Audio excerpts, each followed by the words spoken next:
হরে কৃষ্ণ। ব্রহ্মাণ্ড পুরাণে পুত্রদা একাদশীর ব্রত মাহাত্ম্য বর্ণিত আছে। আজকে আমরা তা শ্রবণ করব। যুধিষ্ঠির বললেন, হে কৃষ্ণ, পৌষ মাসের শুক্লপক্ষের একাদশীর নাম কি? বিধিই বা কি? কোন দেবতা ওই দিন পূজিত হন? এবং আপনি কার প্রতি সন্তুষ্ট হয়ে সেই ব্রতফল প্রদান করেছিলেন? কৃপা করে তা আমাকে সবিস্তারে বলুন। শ্রীকৃষ্ণ বললেন, হে মহারাজ, এই একাদশী পুত্রদা নামে প্রসিদ্ধ।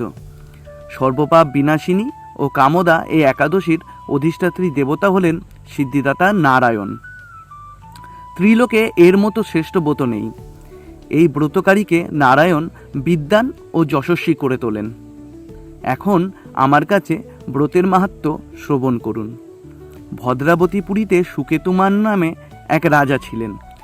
তার রানীর নাম ছিল শৈব্যা। রাজদম্পতি বেশ সুখেই দিন যাপন করছিলেন। বংশ রক্ষার জন্য বহুদিন ধরে ধর্মকর্মের অনুষ্ঠান করেও যখন পুত্রলাভ হলো না, তখন রাজা দুশ্চিন্তায় কাতর হয়ে পড়লেন। তাই সকল ঐশ্বর্যবান হয়েও পুত্রহীন রাজার মনে কোনো সুখ ছিল না। তিনি ভাবতেন, পুত্রহীনের জন্ম বৃথা, গৃহ শূন্য। পিতৃদেব মনুষ্যলোকে যে ঋণ থাকে, শাস্ত্রে বর্ণিত আছে, তা পুত্র বিনা পরিশোধ হয় না। পুত্রবান জনেরা এ জগতে যশ লাভ ও উত্তম গতিলাভ হয় এবং তাদের আয়ু, আরোগ্য, সম্পত্তি প্রভৃতি বিদ্যমান থাকে। নানা দুশ্চিন্তাগ্রস্ত রাজা আত্মহত্যা করবেন বলে স্থির করলেন, কিন্তু পরে বিচার করে দেখলেন আত্মহত্যা মহাপাপ। এর ফলে তার দেহের বিনাশ মাত্র হবে, কিন্তু আমার পুত্রহীনতা তো আর দূর হবে না। তারপর একদিন রাজা নিবিড় বনে গমন করলেন। বন ভ্রমণ করতে করতে দ্বিপ্রহর অতিক্রান্ত হয়ে গেল। ক্ষুধায় তৃষ্ণায় রাজা অত্যন্ত কাতর হলেন। এদিক ওদিক জলাদির অনুসন্ধান করতে লাগলেন।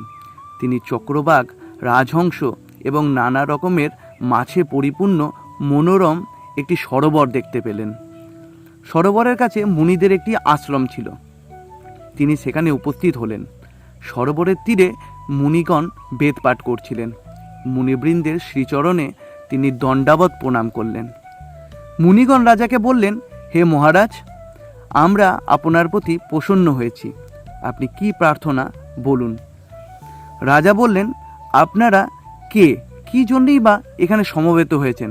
মুনিগণ বললেন, হে মহারাজ, আমরা বিশ্বদেব নামে প্রসিদ্ধ এই সরোবরে স্নান করতে এসেছি। আজ থেকে 5 দিন পরেই মাঘ মাস আরম্ভ হবে। আজ পুত্রদা একাদশীর তিথি। পুত্র দান করে বলেই এই একাদশী পুত্রদা নামে খ্যাত।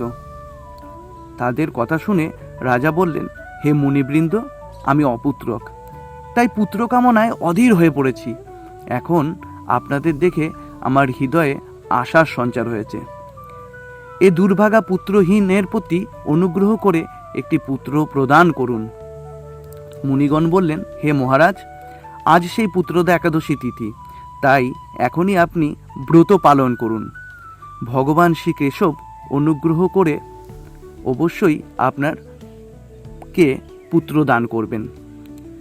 মুনিদের কথা শোনার পর যথাবিধান রাজা কেবল ফল মূলাদি আহার গ্রহণ করে অনুষ্ঠান করে পুত্রদা একাদশী পালন করলেন।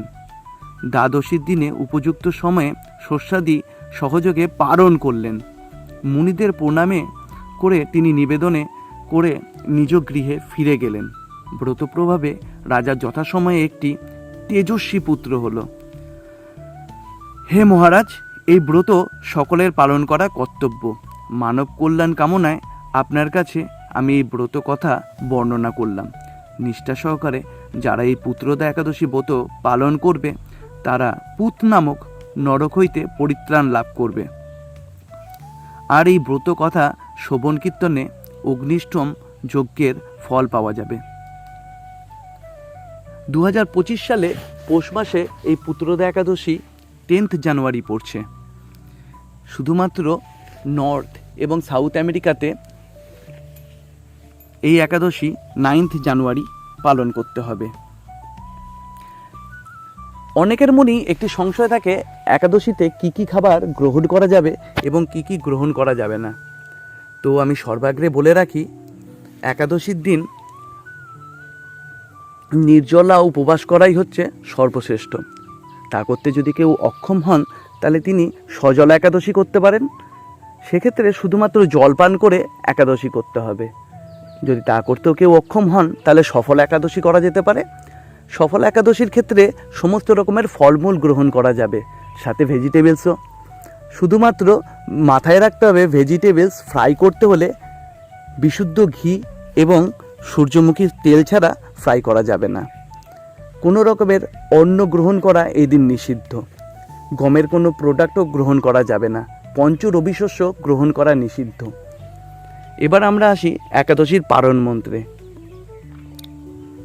অজ্ঞান অতিমিরঞ্জনস্য ব্রতেনান কেশব প্রসিদ্ধ সমুখনাথ জ্ঞানদৃষ্টি প্রদভব।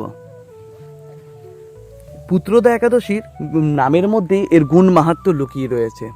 এই একাদশীতে পুত্র লাভ হয় বলে এই একাদশীর নাম পুত্রদা একাদশী। তাই আশা করি যত নবদম্পতি আছে সকলেই এই একাদশী পালন করবেন। এছাড়াও আমাদের সকলেরই এই একাদশী পালন করা কর্তব্য। সকলে ভালো